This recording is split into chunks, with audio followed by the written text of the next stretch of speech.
semblance of order inside there.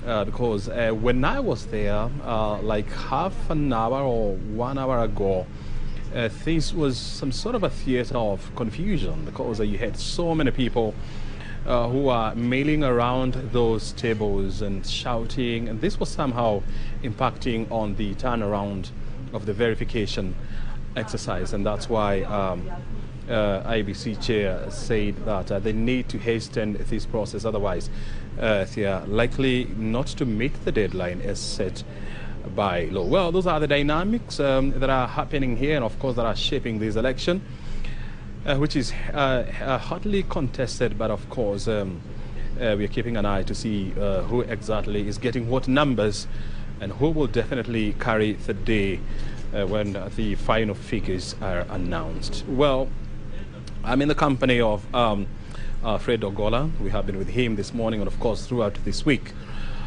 He continues to be our guest on this show, and of course Dr. Charles Mbogwa, also an organizational leadership expert, has joined us this afternoon so that we can also get to understand how IBC is handling this process, how our politicians are behaving, and how the country is reacting to what is happening. I want to start with you first of all, and karibu sana daktari.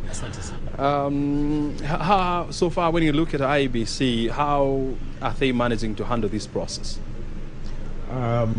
Certainly there are a number of ways of handling the process. There is the core one through the core mandate, and that is in terms of the verification process.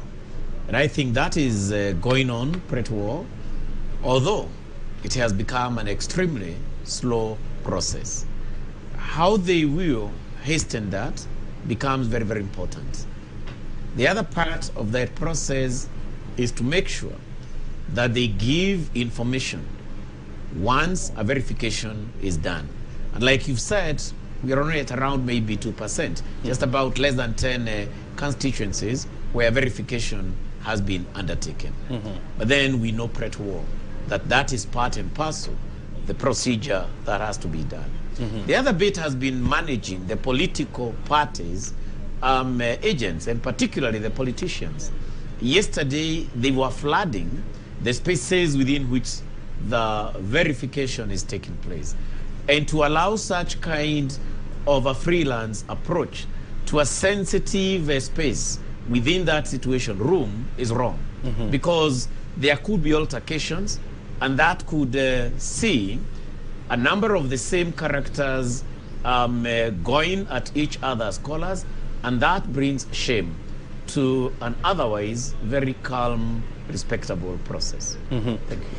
And when you look at the way Wafula Chebukati, the IBC chair, has been handling, the tensions that are building up in that room, do you see firm leadership in him?